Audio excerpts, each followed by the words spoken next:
Hello, dear chess viewers. We are back with the third episode of the Art of Attack of my Think Chess YouTube channel. Thank you for all the love and some beautiful comments. Really, it really feels very nice. The thing which you do by heart, and some of them are really original. And I got some very nice emails and a lot of love from all of you. So yeah, we are back with the third episode, and the name of today's presentation is Helping Stones. Few of my viewers from Chess Base, they ask me where is the helping stone thing, and I emphasize this. I just made a point about this helping stone, but many were curious like exactly what it means, and even some of my students said why not make one video on this.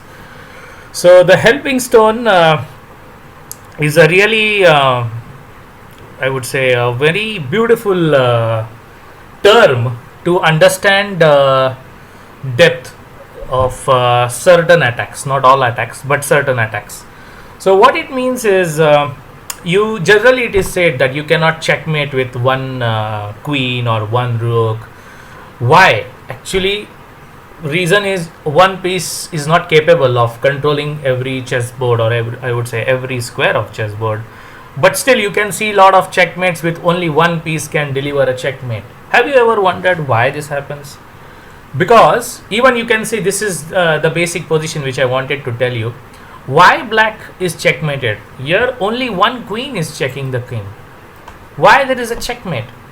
We have learned a one piece is not enough to checkmate, but I mean, they say, right, that in the bracket, whenever you see something, conditions apply for any rule. So this is the main condition apply where one piece cannot checkmate the king.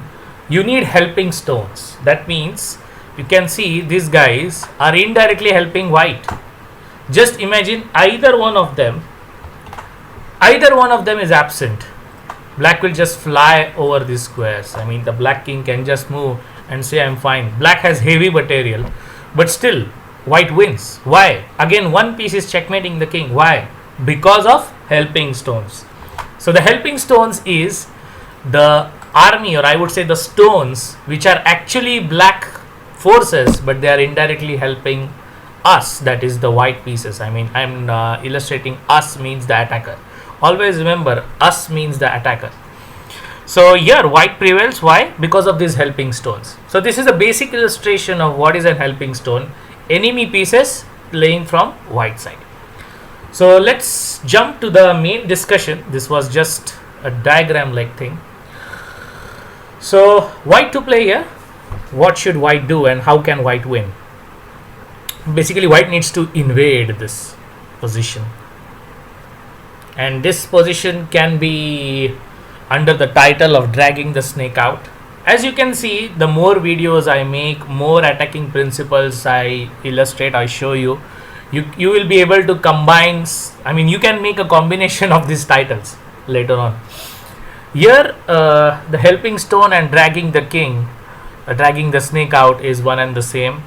So white to play. I don't think it will take much time for you to find the first move.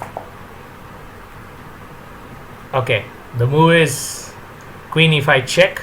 Beautiful quick sacrifice, and king generally moves somewhere, and then the queen can just bam open, and this pawns with combination of this bishop, a lone king is going to be a subject to checkmate. But the main illustration is the helping stone. So queen e5, king e5, and not bishop f4, because the snake will go down, but bishop c3, and it's checkmate. Why it's checkmate? Helping stone. So indirectly you have to spot those helping stones, and you have to make them work in your favor. That is your skill, but at least you can spot those helping stones which are indirectly helping you in making a combination. So this was a very basic illustration, but it's very clear that because of this knight, black has to suffer this checkmate, I would say the checkmate feeling. Black king will be like cursing this knight on d6. Like, why the hell are you here on d6? But it is a black force, and in chess it's not allowed to kill your own pieces. Even though in war it is allowed, but in chess it's not. So let's move on to the next one. Okay, it's white to play. What should white do in the given position?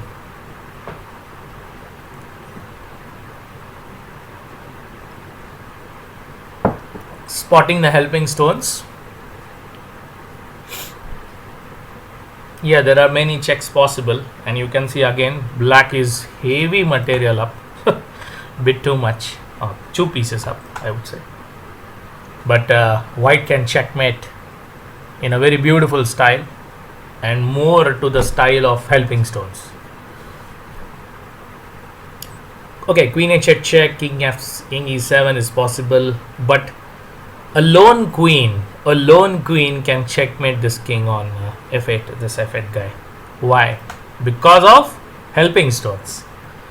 So white to play, I don't think it will take much time. Some couple of examples are really easy. Yes, queen h6 check, king e7 and rook e6 check, pawn takes, and queen g7 is made. So this seems very easy, but to find this combination from maybe in this position somewhere down the line, I think this was a position which I played with some player, maybe in a tournament, but I don't know. I actually, it was my mistake. I didn't save the entire game. This was my game actually, and in the game somehow something happened, and after rook g6 or maybe something like this, the opponent went to f8 or something, and then finally I was able to find this combination, and it was the helping stone theme. But I again made sure that this theme is very important for my further attacking development, attacking skill. I again immediately saved it, and thanks to this queen and rook, they are helping stone. The king cannot hide, and you can see now a lone piece can checkmate the king. Why? Because of the aid of helping stones. Otherwise it is not possible in an entire chessboard to make checkmate with only one piece. Checkmate is possible because there are other helping stones. Even I would say, let's go back. See, in this position, the edge of the board, as I said in the earlier example, edge of the board are also like sort of helping stones. I mean, that edge helps us to checkmate. So just like in this position, black forces are like helping stones which are helping white. Okay, let's move on to the next. White to play. What should white do? White is attacking, but again black is somehow holding the balance. It's like just holding the king. I mean, little bit of a gentle push theme might be similar, but black is holding on just like a thin rope, and he's going to fall. It's just I would say the last defense of black. But again, you should be well aware of this helping stone theme.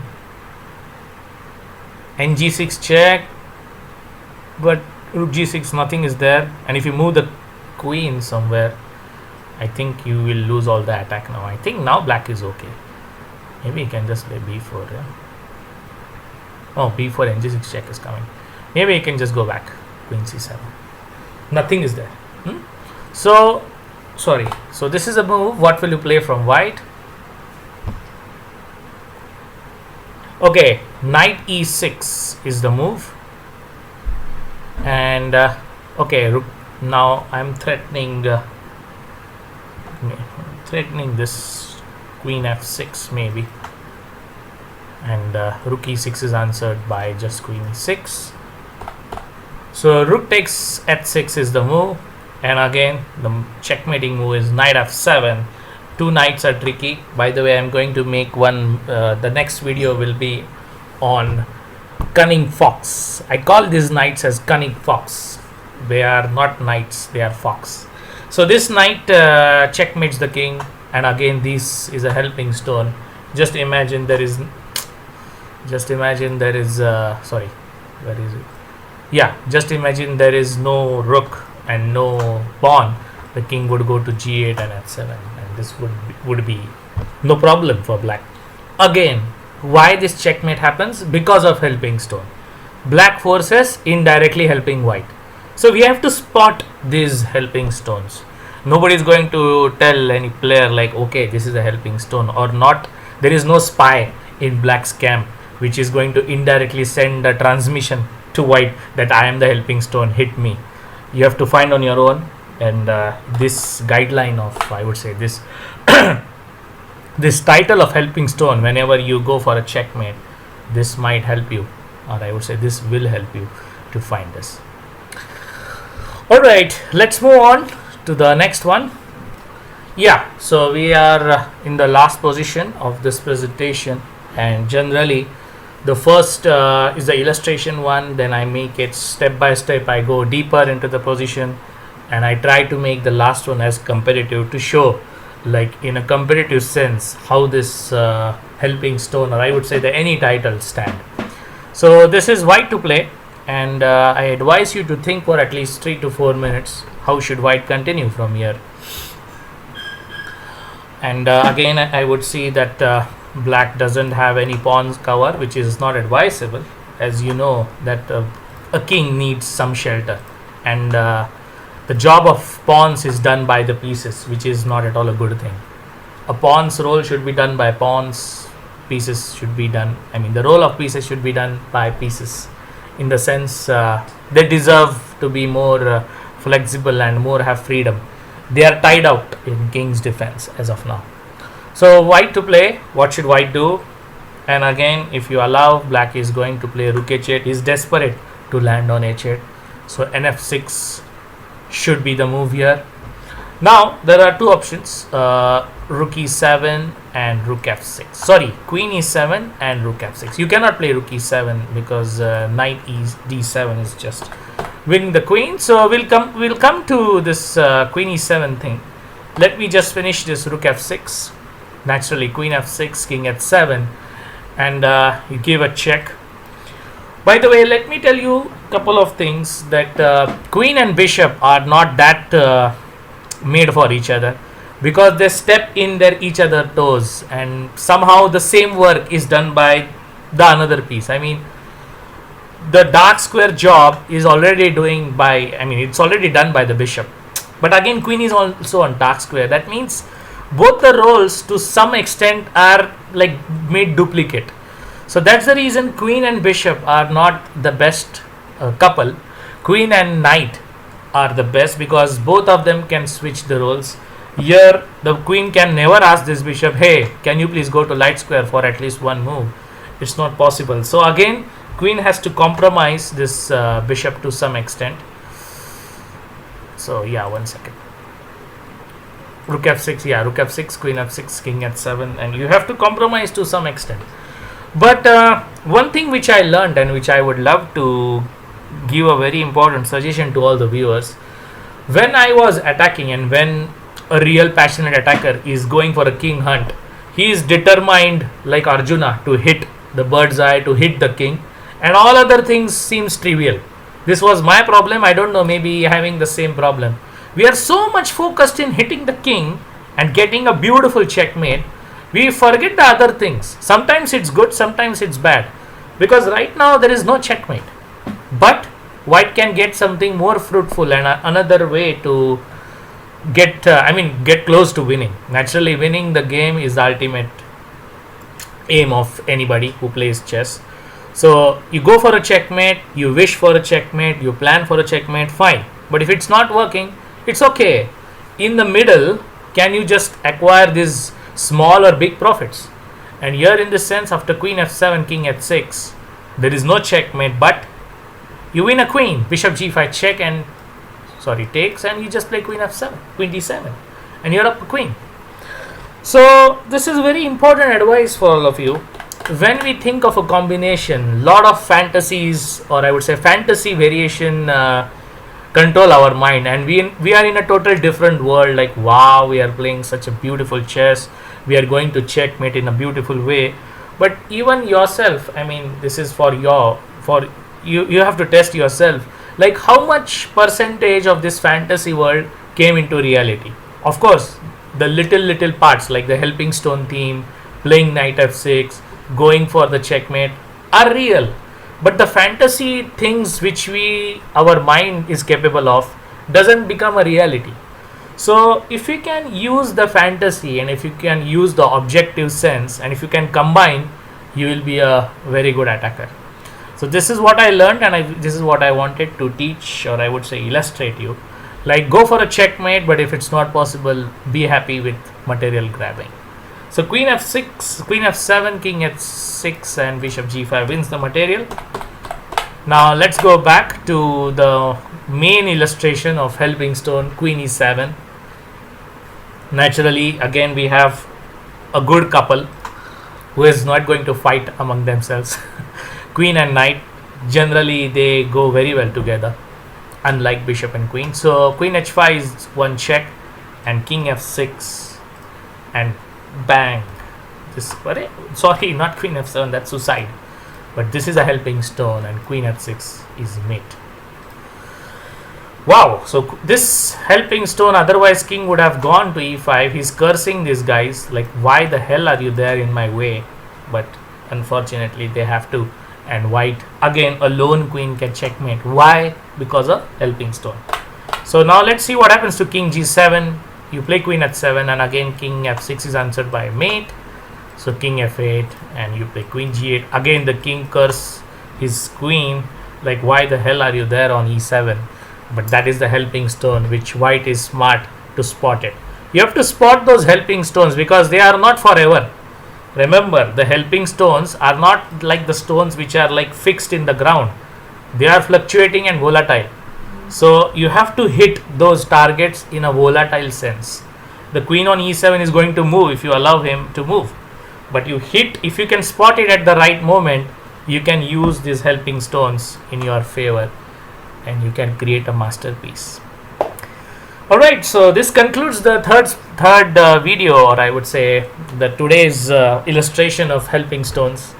I hope you liked it, and I hope it will be useful in your future endeavors in attack, and I would love to see your reviews about it, like you used it in your games, and you can share this helping stones.